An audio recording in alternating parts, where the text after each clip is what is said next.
This was the week where Joe Biden gave his State of the Union address discussing a number of issues like Russia's war on Ukraine and his hopes for a domestic agenda. He was about to give an update on how that epiphany that Republicans were going to have once he was president. But he was sadly interrupted by Marjorie Taylor Greene and Lauren Boebert, who squawked at him about being a murderer. So I'm pretty sure we know how the epiphany is going. Small good things about that speech. He's going to extend some VA benefits to vets with cancer caused by their time served and the weaponry that was used where they served. He's going to go after those who abuse COVID PPP loans. I think that's good. He's going to finally find out whether the Lincoln bedroom is just for anal or is like is that like the secret? Sorry, I had to do something weird.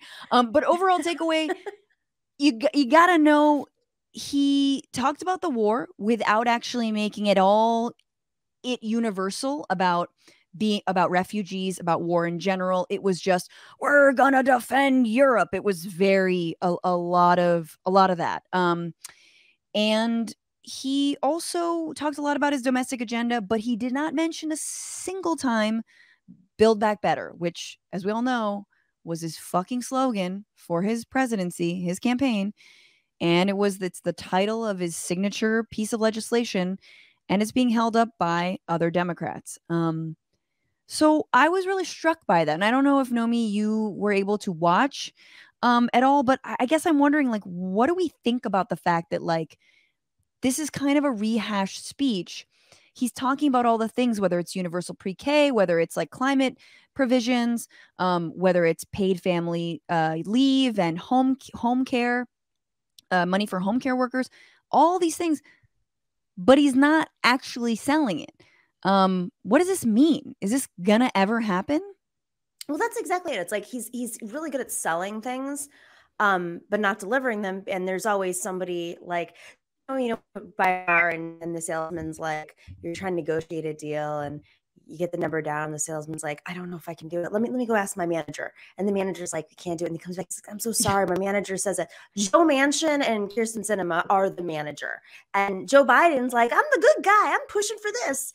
The problem is that I think actually this sort of lack of following through on a significant domestic agenda when we already had the worst income inequality in this country before COVID, and knowing how bad it is and how 100% of working women were affected the most during this pandemic, and his inability to do anything on it, or just, not even throw out a little bit of candy here and there, that feeds Russia. Like, if we want to bring it back to the language that they speak that. This propaganda that Russia's using to divide the left and to create, whatever sort of chaos he's trying to do, Putin, he feeds on the fact that there is instability in this country due to the income inequality, due to the fact that we do not support our people.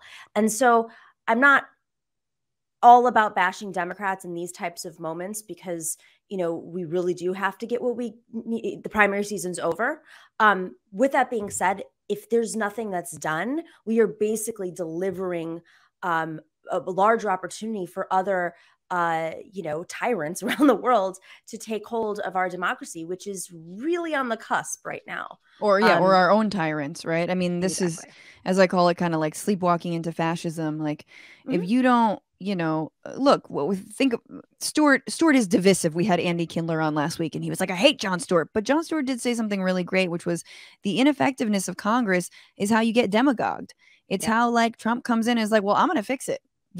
I'm just going to say I'm going to fix it, and that means I fixed it, and you just get a strong man, and people are like, hey, maybe we do need a strong man. Yeah. And that's exactly what's going to happen, especially when you think about all of the young Americans who voted because they said we will forgive student debt, and they're like, that didn't happen. And so when the next person comes and says, I can make it happen, that's who people are going to vote for. Right. And then, when you have somebody who's a president and says, well, now you just act like you never said it. Now we are so distrustful of you. Anything that you say at this point, we're kind of taking it with a grain of salt, because you weren't able to deliver on some of the basic things that you were sitting on a Breakfast Club appealing to Black people about. And it's like, now you want us to vote for you, but you can't even, like, wipe away my student loan debt.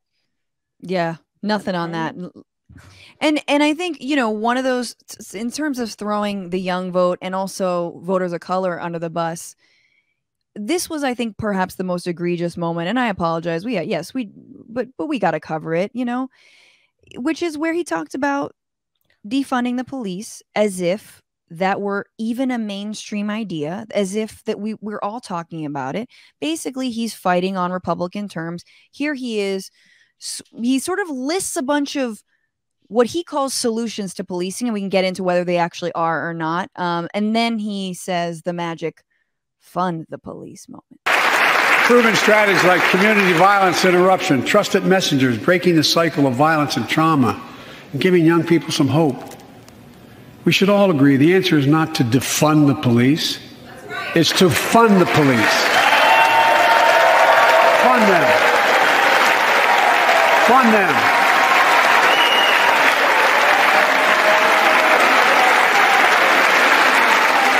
Fund them with resources and training.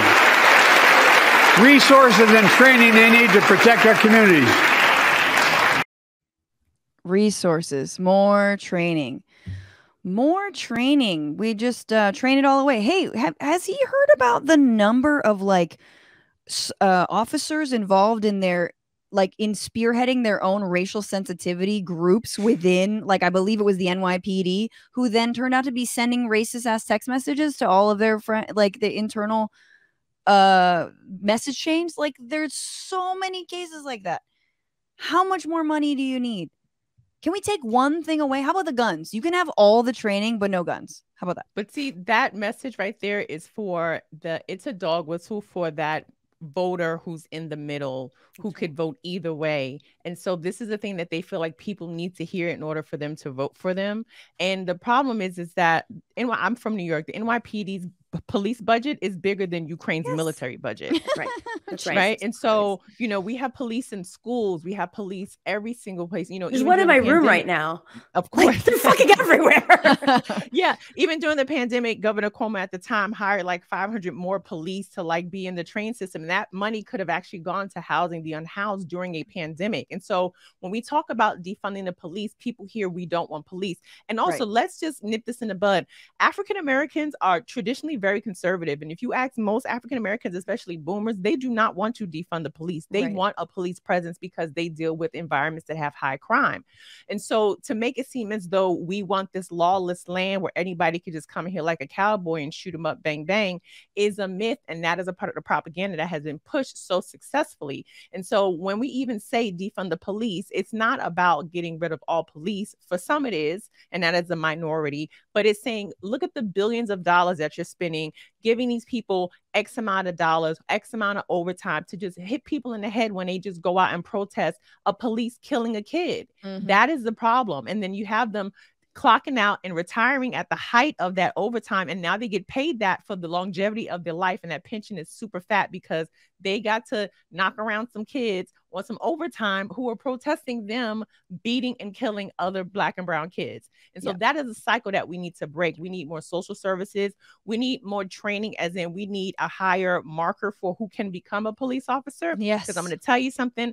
I have traveled this country performing at colleges for the past 7 years. And there are a lot of schools in middle America where the major is being a police officer. And when I tell you, some of these kids should not be police officers, but that is what they're going to college for. That is problematic because you have these kids who lack social interaction, who lack diversity as in their own, you know, homogenous environment, who want to be heroes, who want to be patriots, and they get to just pass themselves around from precinct to precinct, state to state. If they get reprimanded, they can go somewhere else because there's no national database to see who is a good or bad cop. Like, which is why if you had like a different type of police force, you could attract a whole different type of people. Like if there were a social service that worked in tandem with police, but independently. I mean, I'm not getting into the weeds here, but you're going to attract people who aren't just attracted to like violence, let's be honest.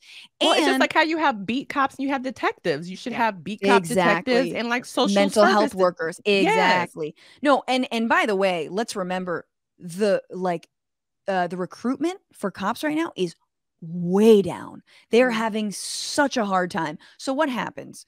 Do they try and attract people who have got a social service bent? Hell no. They're like, oh, you've got a couple of Well written misdemeanors. That's fine. Oh, you've got a domestic violence charge. Come on in. Huge. Yeah. Domestic violence is huge. Like that is an indicator right there of people who should not be held in charge, because when they go to domestic violence situations, they are not there to protect the woman or the victim. They're there to kind of mute it and not do paperwork and say, y'all figure it out. I'm going back to get a coffee. Like, right.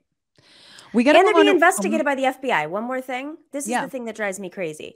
The number of investigations that are going on right now across the country in police departments over white supremacy is stark. And Biden knows that. And he still says that. What's going on, Frantifa? If you haven't already, subscribe to this channel right now. Hit that button. And also, you can become a patron and support the show every single week. Get access to bonus episodes and exclusive merchandise. Patreon.com/bitchuation room. Do it.